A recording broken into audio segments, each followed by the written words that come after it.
une de cette édition, les acteurs de la filière pêche étaient en atelier à Tinkodgo. C'était au cours de la 11e session ordinaire du comité de gestion du périmètre halieutique et d'intérêt économique du barrage de Bagré. Les participants ont identifié les actions à mener afin de tirer un meilleur profit de la pêche dans ce barrage. Ambiance populaire à Begdo dans le Boulgou, prestations artistiques modernes et traditionnelles de la localité. Les journées culturelles de Begdo ont débuté hier, une première édition qui semble avoir réussi le pari de la mobilisation. Le compte rendu de l'événement dans une dizaine de minutes. Ce sont là les titres de ce 19h. Madame, Monsieur, bonsoir et merci de nous suivre. La ville de Tinkodgo a abrité le week-end dernier une rencontre des acteurs de la filière pêche du centre-sud et du centre-est. Une rencontre pour identifier les actions à mettre en œuvre en vue d'une meilleure surveillance de la pêche dans le barrage de Bagré. Aruna Kabore et Rasmata Ouedraogo nous font le compte-rendu. Pourvoyeur d'emplois, des revenus et des sources alimentaires pour les populations riveraines. Ces dernières années, la non-collecte des statistiques de pêche et la baisse prononcée des recettes liées à l'exploitation piscicole sont entre autres menaces qui planent sur le périmètre halieutique et d'intérêt économique des Bagré. Pour cette 11e session, le comité opte pour une gestion participative et durable des ressources du lac.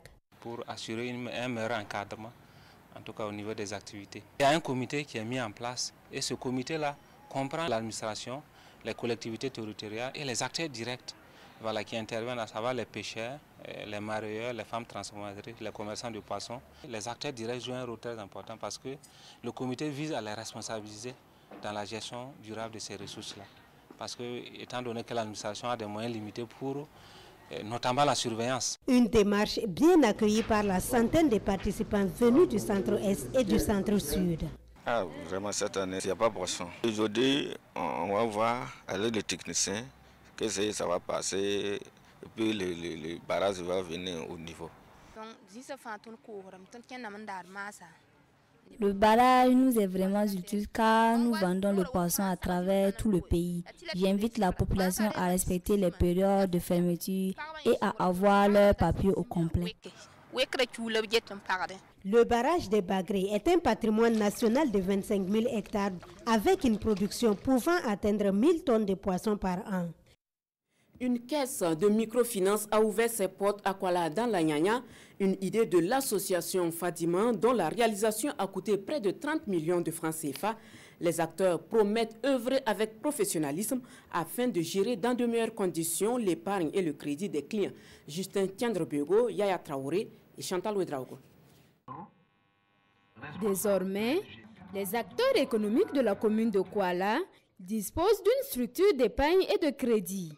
Cette nouvelle agence est chargée de collecter l'épargne locale qui servira à booster le développement social et économique de la zone. Nos produits sont adaptés aux réalités de la population. À partir de 200 francs dans les groupes Tanyama, et on peut déposer 200 francs. Les conditions d'adhésion, il faut être membre, il faut avoir un carnet avec 2 photos d'identité.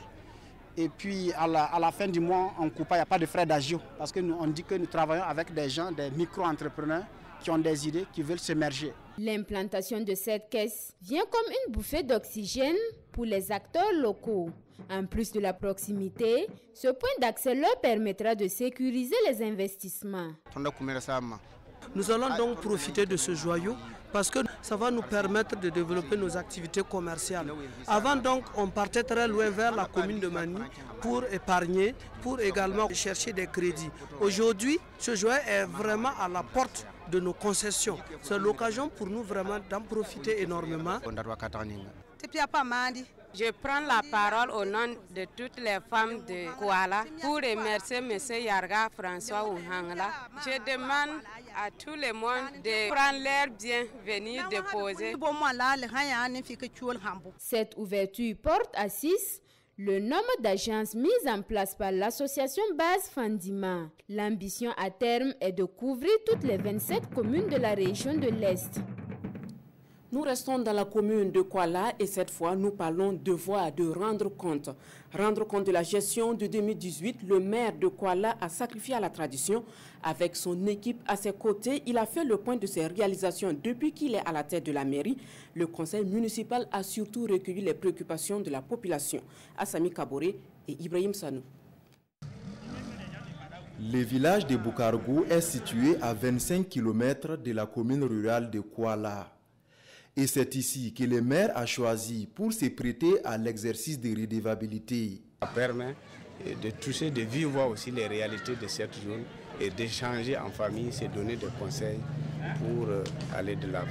De ce bilan, il ressort que plusieurs activités ont été réalisées et d'autres en cours de réalisation. En 2016, nous avons pu, en termes de réalisation, ça se chiffre à 119 millions. En 2017, on est autour de 178 millions 600 et en 2018, 407 millions d'investissement. Les projets que nous avons, il y a la route Kouala jusqu'à Boukarou ici, et il y a le pont de franchissement. Ce qui est fort appréciable aux yeux de la population, même s'il reste encore à faire. Vraiment, s'il peut présenter ce bilan-là, toutes ces réalisations, je pense que c'est vraiment une bonne chose. Voilà, c'est vrai que ce n'est jamais suffisant. Et notre principale doléance, c'est donc que le maire puisse nous aider, nous qui sommes femmes et qui faisons partie donc des productrices des semences. Notre principale difficulté, c'est l'écoulement. La délocalisation de cette journée a permis aux habitants de Boukargou d'évoquer le manque de tables-bancs dans les salles de classe. Séance tenante, les ressortissants ont cotisé près de 300 000 francs CFA afin de contribuer au développement de leur commune. Forte mobilisation ce jeudi à Begdo et pour cause, la tenue de la première édition de la journée culturelle de Begdo, une ambiance populaire avec au menu des prestations artistiques, égayer les populations et mobiliser les filles et les fils de la localité autour des questions de développement. Ce sont entre autres objectifs recherchés par les initiateurs. Roger Kam et Maxime Zongo. Des prestations d'artistes et de groupes artistiques, des vedettes de la chanson, du spectacle à ciel ouvert ce jeudi à Begdo dans le Boulougou. Issus de la localité, des provinces environnantes et même de très loin, chacun a tenu à donner le meilleur de lui-même. La jeunesse, c'est le fer de lance de développement. Et comme également ils se sont engagés à se regrouper en association, pour soutenir le développement de la commune de Begdo, mais comme ils l'ont dit également de toutes les communes environnantes, c'est cela qui nous a poussés, qui nous a motivés à accepter le parrainage de cette activité. À la base de cette manifestation populaire, les jeunes de la commune de Begdo qui se sont donné la main pour interpeller les fils et les filles de la localité autour des questions de développement.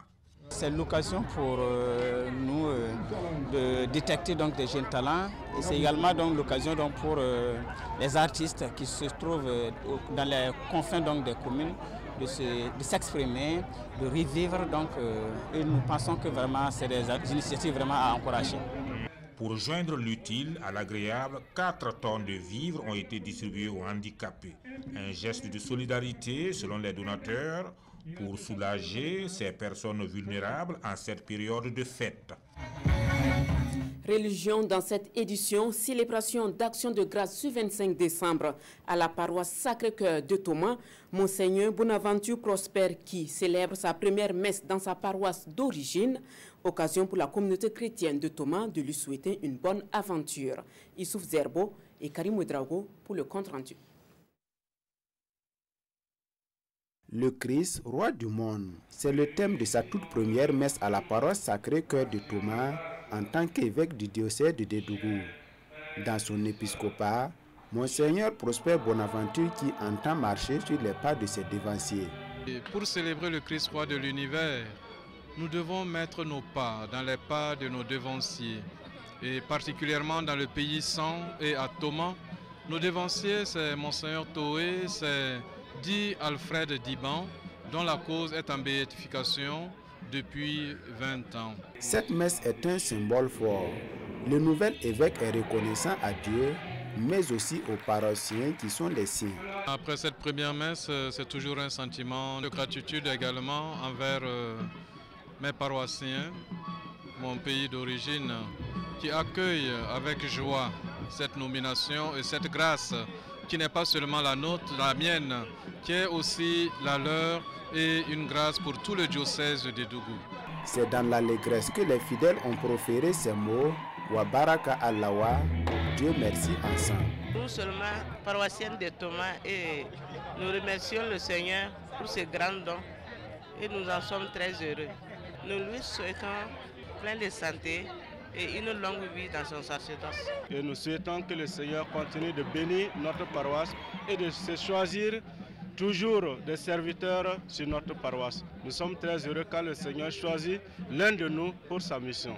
Monseigneur Bonaventure Prosper qui a été sacré évêque le 21 juillet 2018 à Dédougou.